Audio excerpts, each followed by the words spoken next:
Olá, estamos começando mais uns 5 minutos de verdade.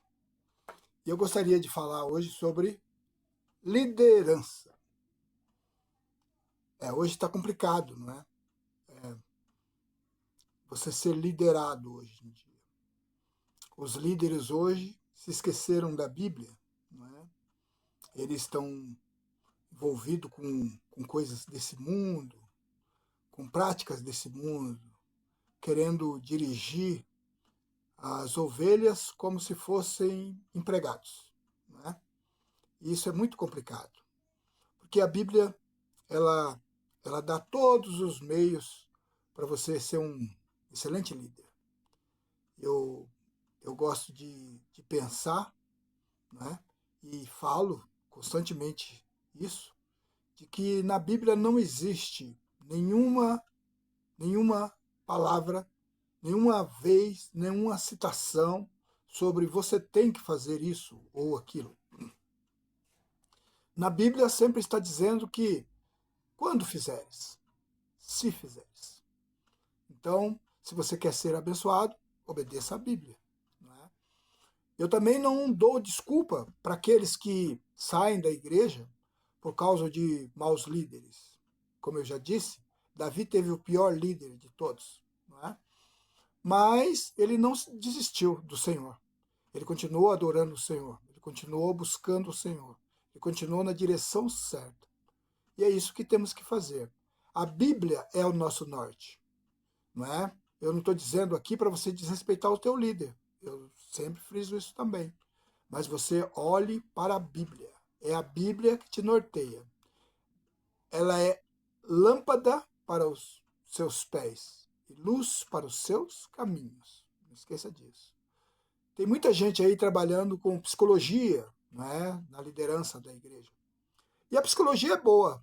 Eu já usei muito psicologia para trabalhar com recuperação de drogaditos e essas coisas em clínicas de drogadição. E ela é boa quando você põe Bíblia nela, tá bom? Sem Bíblia, nada funciona. A Bíblia é o norte, como eu estou dizendo. A Bíblia é a nossa bússola, a Bíblia. Então, se você tem um grupo e você está liderando o grupo, não seja um líder ditador. Se você é liderado e o seu líder é um ditador, ore por ele. Coloque o seu joelho no chão e ore por ele.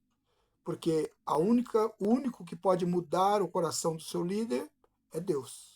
Só ele pode. Então, ore pelo seu líder, tá bom? Não abandone o seu líder, sugestione, não desista. Jesus não desistiu de você. Por que você vai desistir? Não é verdade?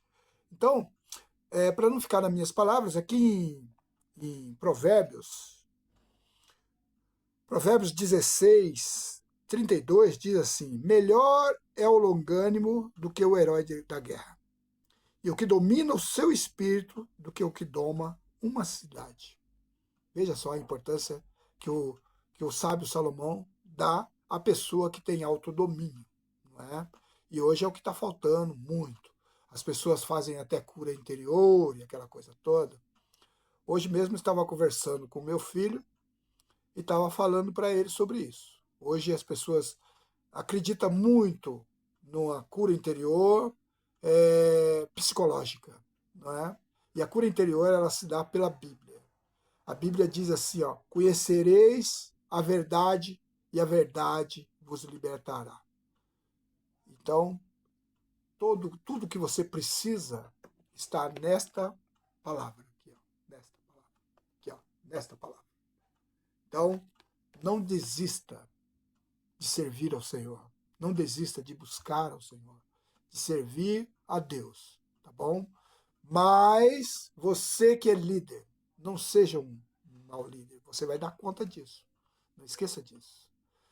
Vão prestar conta diante do Rei dos Reis. E eu, um dia desse, estava conversando com uma pastora, amiga de muitos anos, e estava falando isso para ela, porque ela estava equivocada com alguns pontos sobre essa questão de dar conta a Deus. Ela pensava que ia ficar na porta do céu, dizendo para Deus: aquele entra, aquele não entra. Não é isso. Ele vai dar conta daquele que se perdeu por causa das suas falas, por causa do seu temperamento ruim, por causa do seu egoísmo, por sua falta de conhecimento. Vai dar conta. Você é líder, vai dar conta pelas ovelhas que se perderem por causa do seu mau testemunho, por causa do seu escândalo, ok? Então hoje nós temos líderes extremamente democráticos, não é? Que não levam a nada também, porque a democracia não cabe no meio do cristianismo, tá bom? No cristianismo é teocracia, não é democracia. Cada um fazendo o que quer, né? Como na minha igreja nós estamos lendo esse mês o livro de Juízes. E o livro de Juízes, em duas ocasiões, né, em 2 versículos, ele marca lá assim, ó. Em Juízes 17:6 e em Juízes 21:25 diz: naqueles dias não havia rei em Israel, cada um fazia o que achava mais reto. E hoje estamos nessa prática, cada um fazendo o que entende, o que acha melhor, o que é melhor para si próprio, não é? Não usa a Bíblia como parâmetro. E isso é muito ruim, porque a igreja nunca se compacta, ela sempre se dispersa, ela incha e dispersa, incha e dispersa. Isso é muito ruim, porque não tem um segmento da palavra. E aonde não tem segmento da palavra, não tem Espírito Santo. Acredite nisso, acredite nisso. Não é aqui eu querendo desfazer de ninguém. As pessoas que já estão acostumadas a ver os meus vídeos sabem que eu não tenho esse espírito. Eu não tenho um espírito de divisão em mim. Eu tenho um espírito de achegar, de chamar, de acolher. E eu digo para você, aonde não tem palavra de Deus, não tem espírito também. O Espírito Santo não habita em pessoas que não praticam, que não tentam, que não se esforçam para viver a palavra de Deus. Tá bom? Não se engane, sabe? Hoje nós estamos voltando aí às práticas do tempo da Idade Média, né? Eu sou professor de história. E na Idade Média, as pessoas eram proibidas de ler a Bíblia. Elas não podiam ler a Bíblia. Então elas tinham que acreditar no que o sacerdote dizia, daquele momento, daquela época dizia. E hoje estamos voltando a isso. Mas só que agora você não é mais não tem mais proibição para você ler a Bíblia. A Bíblia está em todo canto, para você não ter desculpa. Naquele dia, diante do seu pai, diante do nosso pai, você não vai ter desculpa. Dizer, eu segui o meu líder. E a Bíblia? A Bíblia é que é para você seguir. Não estou dizendo para você desrespeitar o seu líder. Estou dizendo para você orar pelo seu líder. Tá bom? E não se esqueça. Não se esqueça. Deus, ele pode todas as coisas. Deus, ele é maior do que todas as coisas. Não existe nada, nem na terra, nem nos céus, que seja maior do que Deus. Então, confie em Deus. Leia a Bíblia, pratique a Bíblia, viva pela Bíblia.